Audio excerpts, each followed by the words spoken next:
Dans le cadre du Salon du développement durable, un atelier participatif sur le thème de l'agriculture biologique s'est déroulé. La CORAB, Coopérative régionale d'agriculture biologique, vient de créer une unité de stockage et de valorisation des produits céréaliers biologiques à Saint-Jean-d'Angély. Donc en fait, le principe de cette organisation, c'est de mettre en place une filière efficace et cohérente, tant pour les agriculteurs que pour les transformateurs, distributeurs et consommateurs.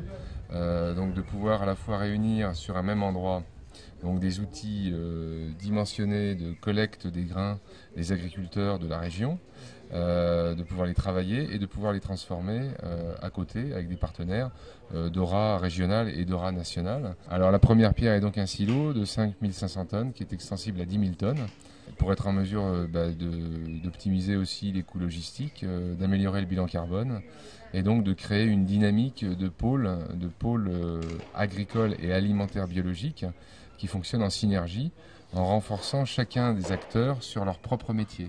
Parfois en manque de reconnaissance par rapport à l'agriculture conventionnelle, les agriculteurs bio d'aujourd'hui s'engagent vers de nouvelles cultures avec des rendements qui vont souvent à l'encontre des idées reçues. Personnellement, l'événement qui m'a fait passer le pas, c'est quand mes enfants sont revenus de l'école. Ils sont en l'école élémentaire et ont commencé à me dire « Papa, t'es agriculteur ?» Je dis « Oui. » « Donc tu pollues ?» J'ai dit « Puis là, on ne sait pas quoi répondre. » C'est vrai que les mentalités ont du mal à évoluer. Il faut essayer de montrer l'exemple, il ne faut pas lâcher le morceau. Depuis 2004, la région Poitou-Charentes développe la croissance verte et que cette croissance verte, elle passe certes par des outils économiques, mais essentiellement aussi par des outils de formation.